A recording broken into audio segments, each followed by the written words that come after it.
Assalamualaikum warahmatullahi wabarakatuh. Salam sejahtera. Nama saya Eli Puspita Ningrum dari FLP Sidoarjo. Saya akan membacakan cerpen saya yang berjudul Melangkah Bersama Busur dan Anak Panahku. Dalam buku antologi cerpen berjudul Luka yang Tak Lara. Melangkah Bersama Busur dan Anak Panahku. Karya Eli Puspita Ningrum. Dulu hidup itu begitu sangat indah. Seindah pelangi menghias langit jiwa. Warnanya ada yang jingga merona, semburat pada alam semesta. Sangat ceria pemandangan alam, silih berganti antara kemarau, lalu tersambutlah hujan. Bukan penghalang untuk terus dilalui, karena peristiwa alam adalah kegiatan rutin dunia sekitar Katulistiwa. Aku terus melangkah, penuh daya untuk mewarnai hari-hari yang penuh makna. Tetapi itu dulu, saat kerindangan pohon hijau segar dengan buah yang lebat menambah sempurna panorama alam mengelilingiku. Perlahan, hari demi hari, hidupku penuh cobaan dan tantangan. Kenapa sudah gelar yang kusandang menjadi seorang single parent? Namun semangat juangku menggelora manakala dengan sadar sebuah kewajiban untuk menafkahi anak-anak yang harus dipertanggungjawabkan kepada Yang Maha Kuasa.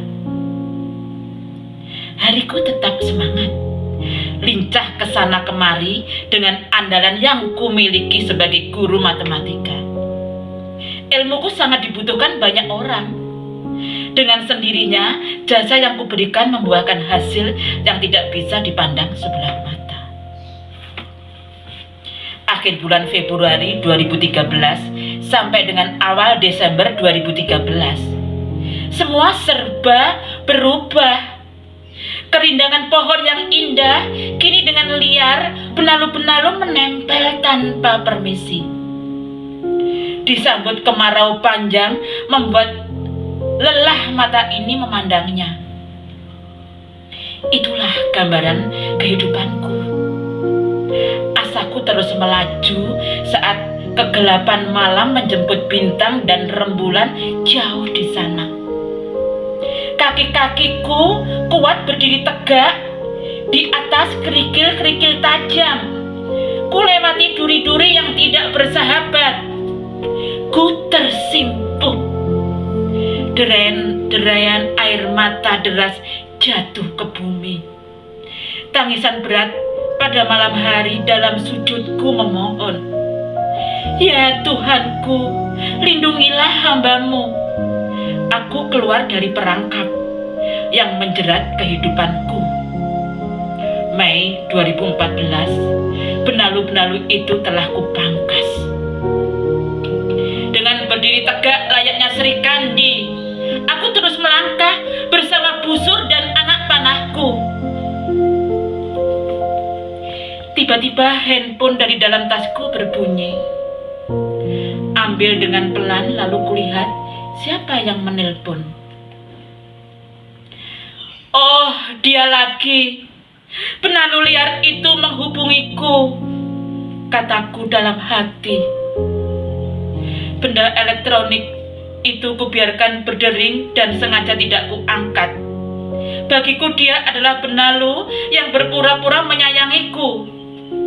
Iya, dia adalah laki-laki Fata Morgana yang berusaha masuk dalam kehidupanku, hanya menginginkan uang dariku. Tak lama kemudian bunyi lagi. Dengan kesal kuangkat. Ada apa menelponku? Kataku dengan singkat. Dengan nada yang berbeda, dia tahu kalau aku sedang marah. Baiklah, Jaga dirimu baik-baik, kata laki-laki Fata Morgana itu. Kututup handphone, melanjutkan perjalananku. Saat itu, dia menghilang dan tidak lagi menggangguku. Namun rasa kecewa ini terus menghantui. Walau nampak tegar, sebenarnya wajah rapuh terbaca di mataku yang terlihat sembab dan banyak termenung berdiam diri. Bagaimana tidak? Aku adalah korban hipnotis jarak jauh. Perlahan-lahan puluhan juta tabunganku terkuras. Sedih dan sedih, ku coba bertahan dari kegelisahan. Hari-hariku yang penuh ceria kini berubah menjadi diam dan tampak layu. Namun, aku cepat-cepat menyiasati rasa sedih dengan berpenampilan semanis mungkin. Tiba-tiba dari belakang 2 orang memanggil-manggil namaku. Karena kami punya pekerjaan yang harus segera diselesaikan. Mereka adalah Dino dan Juwita, teman kerjaku. Juwita dengan heran memandangiku. "Hai Sinta, kenapa dengan matamu?" tanya Juwita sambil memandangiku. "Habis nangis nih." "Tidak balasku kepada Juwita. Dino pun dengan serta-merta menggodaku. Katanya Wonder Woman kok nangis. Aku tertawa. Andai mereka tahu bahwa duka sedang melandaku. Mereka tidak tahu puluhan juta uang yang kusimpan telah melayang. Tidak terasa senja pun datang menghias langit, menyapa sang mentari yang segera masuk kandang. Begitu juga diriku masuk dalam alunan malam yang semakin mencekam. Kuratapi nasibku terbayang untuk esok hari, mempersiapkan segala kebutuhan pendidikan anak-anakku. Oh, tabunganku sudah terkuras oleh penipu. Bagaimana lagi harus bertahan? Kecewaku sangat dalam. Wahai penipu, terbuat dari apakah hati nuranimu? Dengan cara apa kau bisa menyebut asma Allah, sementara kau tega menipu sesayamamu? Di manakah hatimu saat kau sujud menyembahnya? Rintih hatiku sangat pilu. Dalam keheningan malam, ku berdoa bercucuran air mata. Hari demi hari ku lalui tanpa sadar. Bertambah juga umurku, semakin bertambah memutih rambutku. Seperti biasanya, setiap tahun sebelum kelulusan peserta didik menjelang ujian sudah menjadi tradisi melaksanakan istighosah. Dengan demikian, aku selalu menyesuaikan dengan cara berpakaian. Dan tiba-tiba aku berangkat dari rumah mengenakan gamis dan berjilbab. Lalu ku dekati teman seorang guru agama Islam, Pak Dullah namanya. Dan aku berkata, hari ini aku akan masuk Islam. Apa yang harus aku lakukan sekarang? Temanku terkejut memandangi. Benarkah Bu Sinta? Dengan serius ku menjawab, ya. Lalu Pak Dullah bertanya kepadaku, sudah bisakah Bu Sinta membaca syahadat? Dengan tegas ku sampaikan, belum. Langsung dipandunya aku melafalkan syahadat. Dengan tepat pula aku melafalkannya. Seketika juga Pak Dullah langsung menyampaikan kepada teman-teman yang hadir. Dan terkejutlah semuanya, termasuk kepala sekolah. Dibuatkanlah berita acara dan para saksi.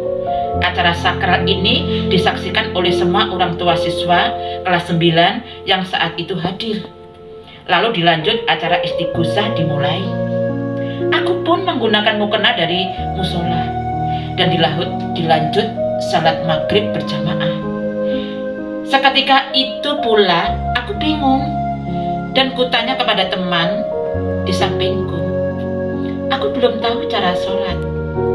Lalu temanku menjawab, ikuti cara gerakannya. Jika berdiri, ikuti berdiri. Jika duduk, ikuti duduk. Saya pun mengangguk. Tanda setuju. Islam mengajarkan kita kepada kemudahan. Yang terpenting di sini adalah niatnya. Selesai acara istighosah, teman-teman menyalamiku, memelukku. Selamat Bu Sinta mendapat hidayah. Teman-teman masih terpana juga memandangiku dan memelukku erat-erat. Sungguh kejadian luar biasa. Aku pun juga diam sejenak. Sekarang aku muslim. Lalu aku minta untuk diajari sholat, karena memang belum mengenal sholat. Sampai di rumah ku hafalkan tata caranya dengan membaca surat-surat pendek. Itu pun tidak langsung bisa, dan berusaha untuk bisa. Keesokan harinya aku benar-benar bingung karena tidak punya baju seragam muslim. Pakaianku hampir semua serba selutut, apalagi baju seragam. Akhirnya tanpa pikir panjang, baju-baju muslim termasuk seragam sudah di tanganku juga. Walau kedodoran, ku pakai dengan penuh keceriaan. Akhirnya, kini baju-baju muslimku selalu bertambah dengan sendirinya. Sungguh, Allah Maha Pemberi. Tanpa diminta, Allah Subhanahu wa Ta'ala telah menyediakan bagi hambanya yang membutuhkan. Maha besar Allah. Hari demi hari kulalui kehidupanku dengan landasan sebagai orang muslim. Aku berusaha menjalankan segala perintahnya dan berusaha menjauhi larangannya. Semuanya ku pelajari sedikit demi sedikit, hingga ku temukan hal-hal yang bisa mengubah tujuan hidup. Aku tidak pernah silau terhadap manusia. Aku hanya takut kepada Allah Subhanahu wa Ta'ala. Perjalanan waktu, ku ingat kembali kejadian masa lalu. Kejadian detik-detik saat finansialku dikuras habis oleh penipu. Dengan segala pencerahan, aku mendapat ilmu dari berbagai kalangan Islami. Yang intinya belajar hidup itu belajar untuk sabar dan ikhlas. Sabar dan ikhlas itu tidak semudah yang kita ucapkan. Semua membutuhkan proses untuk menerima kesabaran dan keikhlasan.